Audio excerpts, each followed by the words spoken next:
ನಮಸ್ಕಾರ ವೀಕ್ಷಕರೇ, ಎಲ್ಲರೂ ಚೆನ್ನಾಗಿದ್ದೀರಾ ಅಂದ್ಕೊತೀನಿ. ಹೌದು, ನಾನಿವತ್ತು ಮಾತಾಡೋಕ್ಕೆ ಬಂದಿರೋ ಟಾಪಿಕ್ ಬಂದುಬಿಟ್ಟು ಮ್ಯಾನಿಫೆಸ್ಟೇಷನ್ ಅಂತ.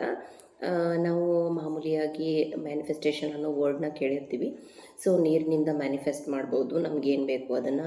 ಮಿರರಿಂದ ಮಾಡ್ಬೋದು, ಅದಕ್ಕೆ ಮಿರರ್ ಟೆಕ್ನಿಕ್ ಅಂತಾರೆ. ನೀರಿನಿಂದ ಮಾಡೋದನ್ನು ವಾಟರ್ ಟೆಕ್ನಿಕ್ ಅಂತಾರೆ. ಹಾಗೆ ಧ್ಯಾನದಿಂದ ಕೂಡ ನಮಗೇನು ಬೇಕು ಅದನ್ನು ನಾವು ಪಡ್ಕೋಬೋದು. ಹಾಗೆ ಫಲಾವೆಲೆಯಿಂದ ನಾವು ಮ್ಯಾನಿಫೆಸ್ಟೇಷನ್ನ ಮಾಡ್ಬೋದು. ಇನ್ನೊಂದು ನಿಕೋಲಾ ಟೆಸ್ಲಾ ಅವರ 369 ಯೂಸ್ ಮಾಡಿಕೊಂಡು ಕೂಡ ನಾವು ಮ್ಯಾನಿಫೆಸ್ಟೇಷನ್ನ ಮಾಡಬಹುದು. ಹೀಗೆ ಹಲವಾರು ಮ್ಯಾನಿಫೆಸ್ಟೇಷನ್ ವಿಧಗಳು ಇದ್ದಾವೆ. ಬಟ್ ಆದರೆ ಮ್ಯಾನಿಫೆಸ್ಟ್ ಅಂದರೆ ಏನು ಅಂತ ಮೊದಲು ತಿಳ್ಕೊಳ್ಳೋಣ. ಮ್ಯಾನಿಫೆಸ್ಟೇಷನ್ ಅಂತಂದರೆ ನಮಗೇನು ಬೇಕೋ ಅದನ್ನು ನಾವೇ ಪಡ್ಕೊಳ್ಳೋದು ಅಂತ ಅರ್ಥ. ನೋಡಿ, ನಮ್ಮ ಮೈಂಡಲ್ಲಿ, ನಮ್ಮ ಮನಸ್ಸಲ್ಲಿ ದಿನನಿತ್ಯ ಪ್ರತಿನಿತ್ಯ ಒಂದು 50-60 ಥಾಟ್ಸು ಓಡ್ತಾನೆ ಇರುತ್ತೆ. ಅದು ನಮ್ಮ ಜೀವನದ ಬಗ್ಗೆ ಆಗಿರ್ಬೋದು, ಅಥವಾ ನಮ್ಮ ಮಕ್ಕಳ ಬಗ್ಗೆ ಆಗಿರ್ಬೋದು, ನಮ್ಮ ಮನೆ ಬಗ್ಗೆ ಆಗಿರ್ಬೋದು, ಫ್ರೆಂಡ್ಸ್ ಬಗ್ಗೆ ಆಗಿರ್ಬೋದು, ಅಕ್ಕಪಕ್ಕದ ವಿಷಯ ಆಗಿರ್ಬೋದು, ಟೆಲಿವಿಷನ್ ಸೀರಿಯಲ್ಲು ಅಥವಾ ಯಾವುದೋ ಫಿಲಮ್ದಾಗಿರ್ಬೋದು, ಇಲ್ಲ ನೀವು ಕೆಲಸ ಮಾಡ್ತಿರೋ ಸ್ಥಳಗಳದ್ದಾಗಿರ್ಬೋದು.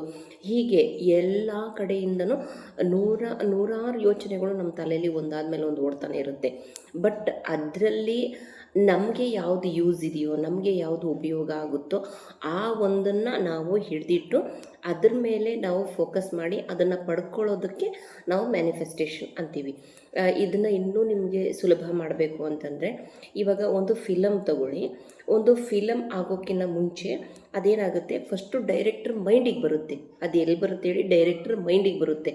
ಡೈರೆಕ್ಟರ್ ಮೈಂಡಿಗೆ ಬಂದು ಅದನ್ನು ಅವರು ಸೃಷ್ಟಿ ಮಾಡ್ತಾರೆ. ಅವರು ಮನಸ್ಸಲ್ಲಿ ಸೃಷ್ಟಿ ಮಾಡ್ತಾರೆ, ಅದನ್ನು ಮೈಂಡಲ್ಲಿ ಸೃಷ್ಟಿ ಮಾಡಿ ಈ ಪಾತ್ರಗಳು ಇದೇ ಥರ ಆಗಬೇಕು, ಈ ಥರ ಆದಾಗ ಮಾತ್ರ ಒಂದು ಮೂವಿ ಆಗುತ್ತೆ, ಅದು ಸಕ್ಸಸ್ ಆಗುತ್ತೆ ಅಂತ. ಸೊ ಅವರು ಒಂದು ಸ್ಟೋರಿನ ಕ್ರಿಯೇಟ್ ಮಾಡ್ತಾರೆ. ಎಲ್ಲಿ ಮಾಡ್ತಾರೆ? ಫಸ್ಟು ಮೈಂಡಲ್ಲಿ ಮಾಡ್ತಾರೆ. ಆಮೇಲೆ ಅದನ್ನು ಬರವಣಿಗೆಯ ಮುಖಾಂತರ ಅದನ್ನು ಅವರು ಬರೀತಾರೆ. ಬರೆದಾದ್ಮೇಲೆ ಆ ಒಂದು ಪಾತ್ರಗಳನ್ನು ತೆರೆ ಮೇಲೆ ತಂದಾದಮೇಲೆ ಆ ಮೂವಿ ಹಿಟ್ಟಾಗುತ್ತೆ. ಅಥವಾ ಅದು ಮೂವಿಗೆ ಯಾವ ಥರ ಅವರು ಮೂವಿ ಮಾಡಿರ್ತಾರೋ ಆ ಥರ ಅವ್ರಿಗೆ ರಿಸಲ್ಟ್ ಸಿಗುತ್ತೆ. ಸೊ ಇವಾಗ ನಾನು ಏನು ಹೇಳಕ್ಕೆ ಬಂದಿರೋದು ಅಂತಂದರೆ, ಇವಾಗ ನಮ್ಮ ಲೈಫಿನ ಡೈರೆಕ್ಟರ್ ನಾವೇ, ಅಂದರೆ ನಮ್ಮ ಜೀವನದ ಸೃಷ್ಟಿಕರ್ತರು ನಾವೇ. ನಮಗೆ ಏನು ಬೇಕು ಅದನ್ನು ಫಸ್ಟು ನಾವು ಫೋಕಸ್ ಮಾಡಿ ತಿಳ್ಕೊಬೇಕು. ಬಟ್ ನಾವೇನು ಮಾಡ್ತೀವಿ, ನಮಗೇನು ಬೇಕು ಅದನ್ನು ಬಿಟ್ಟು ಬೇಡವಾದದ್ದನ್ನೆಲ್ಲ ಇಡೀ ದಿನ ಎಲ್ಲ ಏನೇನೋ ಯೋಚನೆಯಲ್ಲಿರ್ತೀವಿ. ಸೊ ನಮಗೇನು ಬೇಕು, ಇವಾಗ ನಾನು 1 ವರ್ಷದಲ್ಲಿ ಈ ಥರ ಏನೋ ಒಂದು ಸಾಧನೆನ ಮಾಡಬೇಕು, ಅಥವಾ ನಾನು ಈ ನೆಕ್ಸ್ಟ್ ಇಯರು ನಾನು ಎಲ್ಲೋ ಒಂದು ವೆಕೇಷನ್ಗೆ ಹೋಗಬೇಕು, ಆ ಥರ. ಅಂದರೆ ನಾವು ಫೋಕಸ್ ಮಾಡಬೇಕು. ನಮಗೆ ಏನು ಬೇಕೋ ಅದನ್ನು ಫೋಕಸ್ ಮಾಡಬೇಕು ಫಸ್ಟು. ಇವಾಗ ನೋಡಿ, ನಿಮಗೆ ಏನೋ ಒಂದು ದುಡ್ಡಿಂದು ಒಂದು ಯೋಚನೆ ಇರುತ್ತೆ. ಸೊ ಮನಸ್ಸಲ್ಲಿ ಇವಾಗ ಕಷ್ಟ ಇದೆ ಅಂದ್ಕೊಳ್ಳೋಣ. ಇವಾಗ ಸ್ವಲ್ಪ ದುಡ್ಡು ಬೇಕಿರುತ್ತೆ ನಿಮಗೆ. ಆ ದುಡ್ಡು ನನಗೆ ಇಷ್ಟು ಟೈಮಲ್ಲಿ ಬೇಕು ಅಂತ ಅದ್ರ ಮೇಲೆ ಫೋಕಸ್ ಮಾಡಬೇಕು. ಫೋಕಸ್ ಮಾಡಿ ಅದನ್ನೇ ಗುರಿಯಾಗಿಟ್ಕೊಂಡು ಯಾವಾಗಲೂ ಅದನ್ನೇ ರಿವೈಂಡ್ ಮಾಡ್ತಾ ಇರಬೇಕು. ನಂದು ಆಯಿತು ಅಂದರೆ ನೀವು ಅಲ್ಲಿ ಒಂದು ನಿಮ್ಮ ಸ್ಟೋರಿನ ಕ್ರಿಯೇಟ್ ಮಾಡಬೇಕು. ನೀವು ಯಾರಿಗಾದರೂ ದುಡ್ಡು ಕೊಡೋದಿದ್ದರೆ ಅದು ನಾನು ಕೊಟ್ಟಾಯಿತು ಅನ್ನೋ ಥರ, ಕೊಟ್ಟಾದಾಗ ನಿಮಗೆ ಯಾವ ಥರ ಖುಷಿ ಇರುತ್ತೋ ಅದನ್ನು ನೀವು ಸೆಲೆಬ್ರೇಟ್ ಮಾಡಬೇಕು ಫಸ್ಟೇ. ಯಾಕಂದರೆ ಇವಾಗ ಒಂದು ಮೂವಿ ಬರಬೇಕಾದ್ರೆ ಅವರು ಫಸ್ಟು ಕ್ರಿಯೇಟ್ ಮಾಡೋದೇ ಅದನ್ನು. ಈ ಥರ ನಗಬೇಕು, ಈ ಥರ ನಕ್ಕರೆ ಚೆನ್ನಾಗಿರುತ್ತೆ, ಈ ಥರ ಹತ್ತಿರ ಚೆನ್ನಾಗಿದ್ದರೆ, ಈ ಥರ ಅಳು ಬರಬೇಕು, ಈ ಥರ ಸಂದರ್ಭಗಳು ಬರಬೇಕು ಅಂತ ಅವರು ಯಾವ ಥರ ಫಸ್ಟು ಅದನ್ನು ಕ್ರಿಯೇಟ್ ಮಾಡ್ತಾರೋ ಆ ಥರ ನೀವು ಅದನ್ನು ಕ್ರಿಯೇಟ್ ಮಾಡಬೇಕು. ಇನ್ನೊಂದು, ಯಾವುದಾದ್ರೂ ವೆಕೇಷನ್ಗೆ ಹೋಗಬೇಕಾ? ಓಕೆ, ಆ ವೆಕೇಷನಲ್ಲಿ ನೀವು ಎಷ್ಟು ಎಂಜಾಯ್ ಮಾಡ್ತೀರಾ ಅದೆಲ್ಲ ನಿಮ್ಮ ಮೈಂಡಿಗೆ ಫಸ್ಟೇ ಬರಬೇಕು. ಸೊ ಇದೆಲ್ಲ ನಮಗೆ ಹೆಂಗೆ ಗೊತ್ತಾಗುತ್ತೆ ಅಂತ ಕೇಳ್ತೀರಾ? ಹೌದು, ಇವಾಗ 50-60 ಥಾಟ್ಸ್ ಬರ್ತಾನೆ ಇರ್ತವೆ ಅನ್ನುವಾಗ ಇದನ್ನು ನಾವು ಹೇಗಪ್ಪ ಕಂಡುಹಿಡ್ಕೋಬೇಕು ಅಂತಂದರೆ, ನೋಡಿ, ಒಂದು 5 ಮಿನಿಟ್ಸ್ ನೀವು ಸುಮ್ಮನೆ ಕೂತ್ಕೊಳ್ಳಿ, ಕಣ್ಣು ಮುಚ್ಕೊಂಡು. ಏನೂ ಯೋಚನೆ ಮಾಡೋಕ್ಕೆ ಹೋಗ್ಬಿಡಿ. ಜಸ್ಟ್ ನೀವು ನಿಮ್ಮ ಉಸಿರಾಟದ ಮೇಲೆ ಫೋಕಸ್ ಮಾಡಿ. ಆಮೇಲೆ ಒಂದು 5 ನಿಮಿಷ ಆದಮೇಲೆ ಆವಾಗ ನೀವು ಒಂದು ರೌಂಡು ನಿಮ್ಮ ಮೈಂಡಲ್ಲಿ ನೀವೇ ಒಂದು ರೌಂಡ್ ಹಾಕ್ಕೊಂಡು ಬನ್ನಿ. ನಿಮ್ಮ ಲೈಫಲ್ಲಿ ನೀವು ಎಲ್ಲಿದ್ದೀರಾ, ಈ ಟೈಮಲ್ಲಿ ನಿಮ್ಗೇನು ಆಗಬೇಕಾಗಿತ್ತು, ಅಥವಾ ಆ ಟೈಮಿಗೆ ನಿಮಗೇನು ಅವಶ್ಯಕತೆ ಇದೆ ಅನ್ನೋದನ್ನು ಫಸ್ಟು ಫೋಕಸ್ ಮಾಡಿ ಆದಮೇಲೆ, ಇವಾಗ ಹೇಳಿಲ್ವಾ, ಒಂದು ದುಡ್ಡು, ಅಥವಾ ನೀವೇನೋ ವೆಕೇಷನ್ನು, ಅಥವಾ ನೀವೇನೋ ಒಂದು ಜಾಗ ತಗೋಬೇಕು, ನೀವು ಸೈಟ್ ತಗೋಬೇಕು, ಆ ಥರ ನೂರಾರು ಯೋಚನೆಗಳು ನಿಮ್ಮಲ್ಲಿ ಏನಿರುತ್ತೋ ಅದನ್ನು ಮೇಯ್ನಾಗಿ ಒಂದನ್ನು ಫೋಕಸ್ ಮಾಡಿ ಅದ್ರ ಮೇಲೆ ಪರಿಶ್ರಮ ಹಾಕಿ. ಸೊ ಹಾಗೆ ಮಾಡೋದ್ರಿಂದ ನಮಗೆ ಏನು ಬೇಕೋ ಅದನ್ನು ಆದಷ್ಟು ಈಸಿಯಾಗಿ ನಾವು ಪಡ್ಕೋಬೋದು. ಇವಾಗ ನೋಡಿ ನಿಮಗೆ ನೆಕ್ಸ್ಟ್ ಇಯರ್ಗೆ ವೆಕೇಷನ್ಗೆ ಹೋಗಬೇಕು ಅಂತ ಇರುತ್ತೆ. ಏನು ಮಾಡಿ, ಇವತ್ತಿಂದನೇ ನೆಕ್ಸ್ಟ್ ಇಯರಲ್ಲಿ ಹೋಗಬೇಕಾಗಿರೋದು, ಇವತ್ತಿಂದನೇ ₹1 ಆಗಲಿ ₹10 ಆಗಲಿ ಜಸ್ಟು ಸೇವ್ ಮಾಡೋಕ್ಕೆ ಸ್ಟಾರ್ಟ್ ಮಾಡಿ. ಯಾಕಂತ ವೆಕೇಷನಿಗೆ ಅಂತಲೇ ಸೇವ್ ಮಾಡೋಕ್ಕೆ ಸ್ಟಾರ್ಟ್ ಮಾಡಿ.